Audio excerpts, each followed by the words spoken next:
you people.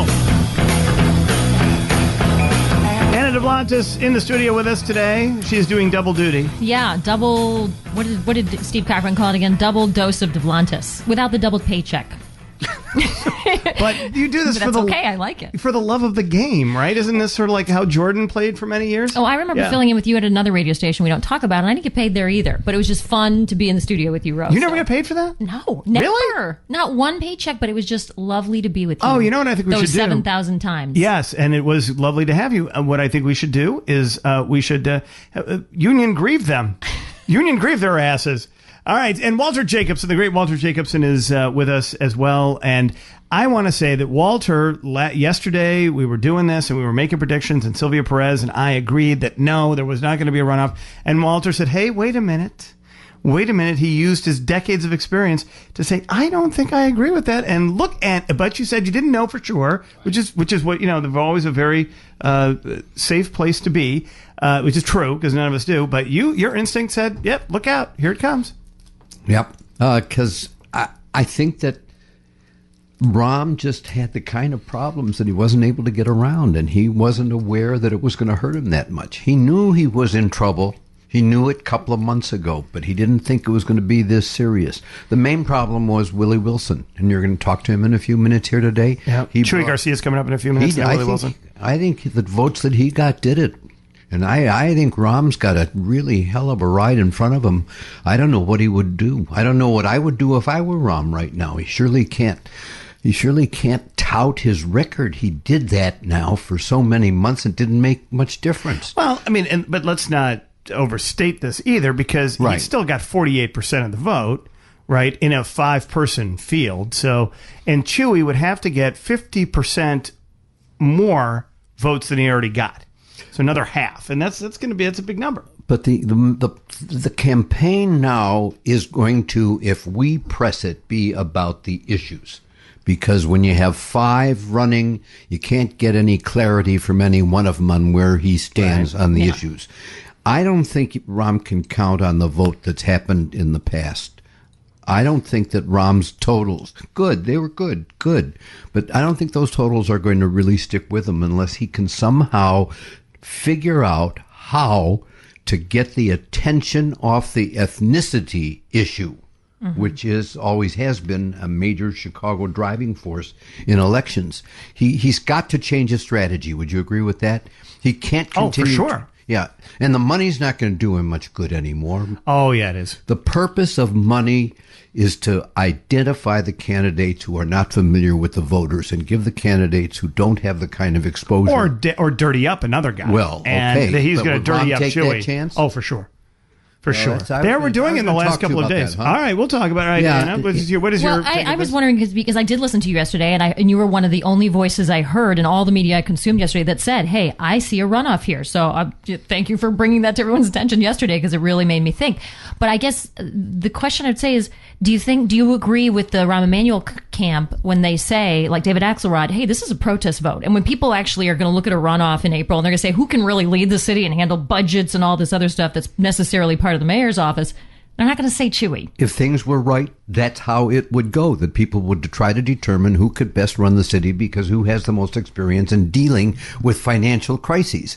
But I don't see where that makes a difference in, especially, I was going to say in most elections, but especially in elections in this town, where race and ethnicity are primary moving factors.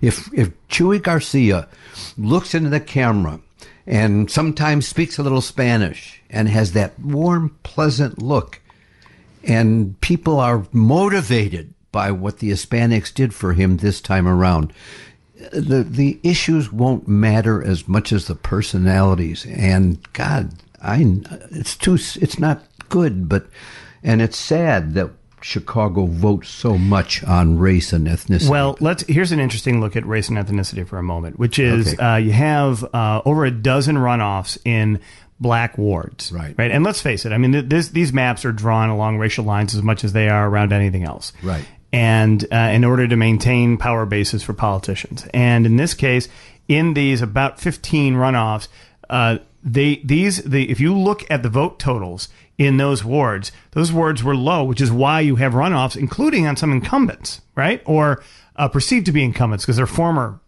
aldermen. Okay. And this is a very important point. African Americans in the main stayed home last night.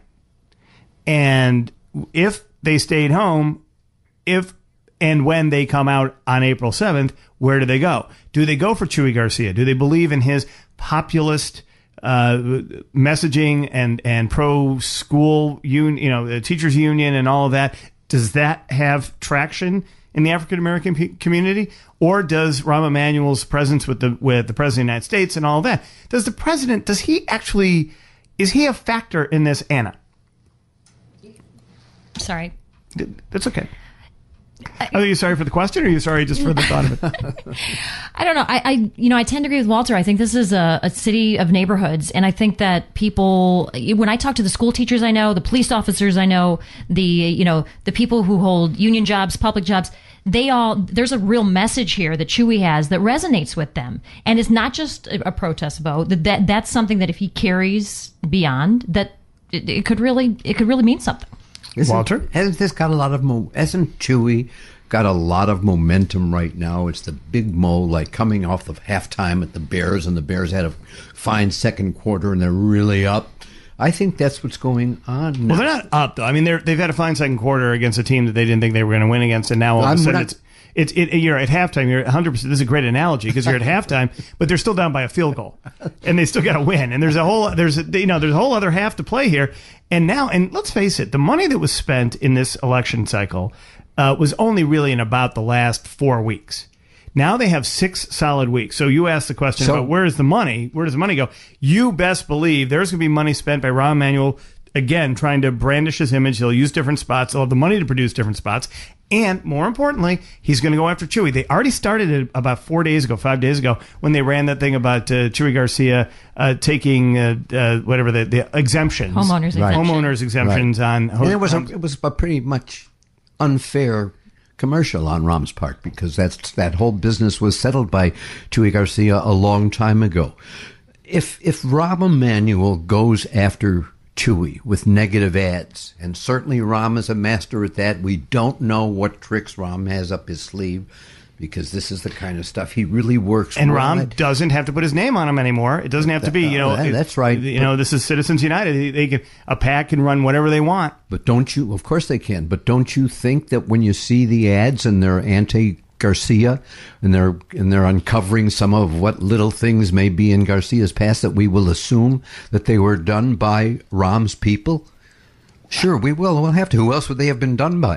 That's true. And even if they were done by somebody else, they would be people who were supporting Rahm. But isn't the argument that really works over time? If you just have one opponent and you just start hammering like they did to Judy Bartopinko over and over, you start thinking she's crazy, because that's what the ads tell you. And doesn't that work? That usually does work. But I think in this race, it's just so we all know what's going on, and we all believe that it's going on in surreptitious and mean ways, and we kind of vote against that, don't we? I think that, but you're talking about two different types of electorate here. You're talking about an electorate, Walter, that there's people who are engaged in the process and vote. Then there's other people who now, for the circus of it, are going to get engaged in the process because now it means something. Now all of a sudden, was there an election yesterday? Oh, wait, there's not going to be another election in these two? And when it does come down, I mean, to your point earlier, 5 candidates waters it all down. You don't really know. And, that's the way they used to do it in the wards anyway. If you had an alderman that was an incumbent, all of a sudden he had a really good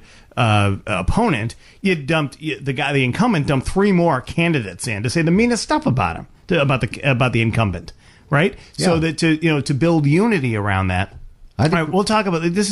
These are all mountains that Chuy is going to have to climb here. I'm not 100% certain that he has the momentum that you think, but you were right and I was wrong about today. So why should I question you? We have coming up, Chuy's going to join us. Commissioner Garcia is going to join us. Also, we'll be joined by Willie Wilson this hour, as well as we say goodbye and hello to Willie Wilson. You've got the key players. If we say goodbye and hello, did you ask? I said yes, hello. I'm going to say hello because I'm going to ask him to come work for us for 6 weeks. Has he officially thrown his support behind Chuy Garcia? That is unclear. We need to find out. There was supposed to be a conversation this morning, and we'll ask him. We'll find out.